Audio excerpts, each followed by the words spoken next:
یا صاحب الزمان یا وارث قرآن. سے لڑکا ہے مولانا صاحب وہ تہجد کی آپ نے اتنی باتیں کی، نماز کی، تو کتنی رکعت ہے؟ میں نے 11 رکعت ہے. اچھا گھبرا. میں کہا مگر 3 رکعت پڑھ سکتے ہو؟ اچھا ہاں. جو سونا پڑے گا؟ نہیں میں نے کہا عشاء کے بعد پڑھ لینا. اوہ اتنی آسان؟ میں ہاں آسان. 3 تو پڑھنا شروع کرو، 3 شروع کرو، عشاء کے بعد شروع کرو، خود بخود سحر سے پہلے اٹھنا شروع ہو جاؤ گے. کوشش تو کرو. اتنا سخت بنا دیا ہے دین کو کہ بھاگ جاتی ہے پبلک. وضو کرو، یہ کھینچے جا رہے ہوں. بولو بھائی کیا ہو گیا؟ نہیں یوں بالکل یوں ہونا چاہیے. بھائی کیا ہو گیا؟ آرام سے. واجب ہے سکھا دو بھائی، خشک نہیں ہونا چاہیے، اوپر نہ جائے ہاتھ، بس آرام سکھا دو. اتنا کمپلیکیٹڈ دین ہے. اور توضیح المسائل اتنی موٹی ہے، وہ کھولو سمجھ ہی نہیں آتی نا، بند کر دو بھائی ادھر رہنے دو. تقلید، ہاں تقلید کرتے ہیں ہم، لیکن پتہ نہیں تھا کہ مولانا صاحب پوچھے گا مت کچھ. مولانا خود نہیں پتہ اتنی مشکل ہے توضیح المسائل، مولانا کیا بتائے گا آپ کو.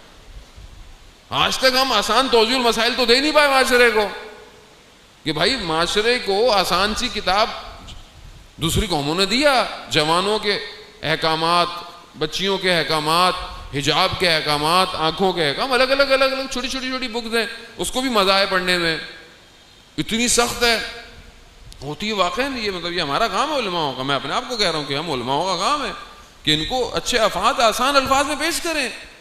اور بیسٹ طریقہ میں آپ کو بتاؤں، آج کل تو بڑا آسان ہے. کوئی پوچھتا ہے بہترین اینیمیشنز، ویڈیوز، وضو کا طریقہ، نماز کا طریقہ، غسل کا طریقہ بہترین ہے.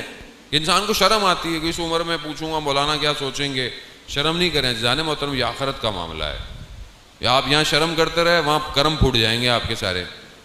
شرم نہیں کریں، پوچھیں، اکیلے میں پوچھ لیں.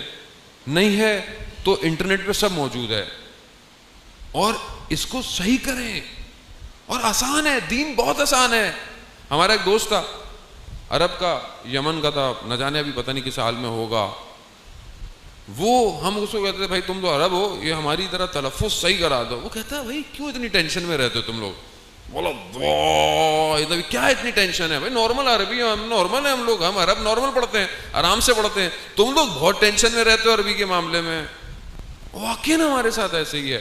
مخارج بہترین ہونے چاہیے آپ کے. نماز جو آپ پڑھتے ہیں، سورہ حمد پڑھتے ہیں، سورہ توحید پڑھتے ہیں، سورہ کوثر پڑھتے ہیں، یہ جو چھوٹی سورت پڑھتے ہیں، علماء آپ کے درمیان میں موجود ہیں. یہاں پہ بھی آتے ہیں آپ کے علاقے میں، اور علماء بھی موجود ہیں. بھائی جا کر ہفتے میں ایک دن اپنی سورہ حمد اور ایک چھوٹی سورت جو ہے وہ ان کو سنا دیں. اس میں کیا کتنی مشکل ہوگی؟ اب آپ کو بولے، اب یہ مولانا آپ کو تھوڑی بولیں گے بھائی تمہیں ابھی تک سورہ حمد نہیں آتی. نہیں بولیں گے، قطعاً نہیں بولیں گے. لیکن آپ اپنی آخرت کی طرف توجہ ہوں. اور اس کا بیسٹ طریقہ میں آپ کو بتا دوں، قرآن کی اپلیکیشنز آپ کے پاس موجود ہے. انٹرنیٹ پہ قرآن موجود ہے، USB پہ قرآن موجود ہے، ٹی وی پہ قرآن آتا ہے. ڈیلی فجر کی نماز کے بعد کئی چینل آپ کے یہاں پاکستان میں قرآن کی تلاوت ترجمے کے ساتھ سناتے ہیں. کئی چینل پورے آدھے پارے آ رہے ہوتے ہیں، صورتیں آ رہی ہوتی ہیں. کچھ نہیں ہے، آپ رستے میں جا رہے ہیں، گاڑی میں جا رہے ہیں، موٹر سائیکل پہ جا رہے ہیں، کسی جا رہے ہیں، ہینڈ فری لگا لیں، اس سورت کو چند دفعہ اچھے قاری کی آواز میں سنیں.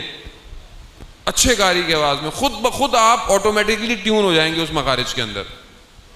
کوئی بڑی بات نہیں ہے، اتنا مشکل نہیں ہے، آسان ہے، لیکن ضروری ہے، واجب ہے. کیونکہ دیکھیں نا، جس شخص کی نماز قبول نہ ہو، آپ اس کی باقی کی عبادتوں کا کیا کریں گے؟ کیسے قبول ہوگی؟ کیونکہ نماز پہلا سوال ہے. پہلا سوال ہے، پہلا سوال ہی یہی ہے. کیا آپ نے نماز پڑھی کہ نہیں پڑھی؟ پڑھی. آپ نے سنا ہوگا نا، ہم بھی سنتے ہیں 50,000 سال کھڑا رہنا پڑ جائے گا. بندے کی ویسی ٹینشن ہو جاتی ہے 50,000 سال. لیکن اگر ہم واقعاً سوچیں تو ایسے ہی ہے. کیسے ہوگا؟ کب واجب ہوئی ہے نماز؟ 14 سال کی عمر میں، 13 سال کی عمر میں، 14 سال کی عمر میں. اچھا پہلی نماز کب پڑھی تھی؟ پتہ نہیں پڑھی بھی کہ نہیں تھی. اچھا پڑھی تھی تو اس فلانے سجدے میں دھیان کہاں تھا؟ فلانے رکوع میں دھیان کہاں تھا؟ اچھا ابھی تو پہلا سال میں آپ سوچیں کتنا ٹائم لگے گا، کتنی نمازیں ہیں، پھر دوسرا سال، پھر تیسرا سال، پھر چوتھا سال، پھر روزے اور پتہ نہیں کیا کیا کیا، آپ سوچیں کتنا ٹائم لگ جائے گا، ٹائم لگے گا کہ نہیں لگے گا؟ لیکن اگر واقعاً بچت کروانی ہے تو بچت تبھی ہوگی عزیزان محترم جب اپنے آپ کو، اپنے وجود کو، سارے امام کی کشتیاں ہیں مگر جو امام حسین کی کشتی ہے نا وہ بہت وسیع ہے۔ علامہ مجلسی کے بارے میں کہتے ہیں کہ بستر مرگ پہ یعنی آخری وقت میں تو کہتے ہیں کمرے میں کوئی شخص آیا، اور یہ انہوں نے دوسرے عالم دین کو مرنے کے بعد خواب میں آگے بتایا کہ کوئی شخص آیا، میں نے کہا کون ہو؟ کہتے تمہیں تکلیف جو ہو رہی ہے اس کو دور کر دوں؟ میں نے کہا ہاں۔ کہا اس نے میرے پاؤں پہ ہاتھ لگایا، میرا درد ختم ہوا، گھٹنوں پہ ہاتھ لگایا، درد یہاں یہاں یہاں یہاں تک آیا، پوری نیچے درد ختم یہاں پر۔ کہا میرے ساتھ چلو گے؟ کہا تم نے میرے سارے درد ختم کر دیے، میں تمہارے ساتھ۔ کہہ رہا اس نے یوں اٹھایا تو میں نے دیکھا کہ میں نیچے تھا، یعنی میرا بدن نیچے تھا۔ کہتے مجھے سمجھ میں نہیں آیا کہ یہ میں ہوں یا جو باہر ہوں میں ہوں، کون ہوں میں؟ لیکن میں نے دیکھا میرے گھر والے اٹھایا، مجھے دفنایا، اور میں روک رہا ہوں مجھے مت دفناؤ، لیکن مجھے دفنا کے چلے گئے۔ کہتے ایسے میں ملائکہ آئے، انہوں نے مجھ سے پوچھا کہ کیا ہے تمہارے پاس؟ اب میں نے کہا کہ علامہ مجلسی بحار الانوار 110 جلدیں اتنی میں نے لکھی، میں نے درس دیا، میں نے تدریس دی، طالب علموں کو یہ پڑھایا۔ ان کا نہیں، اس کے علاوہ کچھ اور ہے۔ اب میں پریشان کہ میں، اور تو مجھے یاد آیا کہ ایک دن گلی میں جا رہا تھا تو دو لوگ لڑ رہے تھے اور ایک کو ایک شخص مار رہا تھا۔ تو میں نے پوچھا کیوں مار رہے ہو؟ کہا اس نے میرے پیسے دینے ہیں۔ تو میں نے کہا بھائی دے دو۔ کہا میرے پاس پیسے نہیں ہیں۔ اس کو چھوڑ دو۔ کہا نہیں، یہ میرے پیسے دے گا میں اس کو ماروں گا۔ تو میں نے اس کو کہا کہ اچھا تم اس کو چھوڑ دو، اس کا جو قرضہ ہے میں تمہیں دیتا ہوں۔ تو کہتا ہے میں نے ملائکہ کو بولا کہ یہ میں نے کام کیا۔ تو ملائکہ کہتے ہیں ہاں چلو ٹھیک ہے، کافی ہے یہ تمہارے لیے۔ یعنی حقوق اللہ کے ساتھ حقوق العباد۔ یہاں میں نمازیں پڑھ رہا ہوں، سارے کام کر رہا ہوں، زیارتوں پہ جا رہا ہوں، بہترین، اور میرا کردار کیسا ہے؟ کردار کیسا ہے میرا؟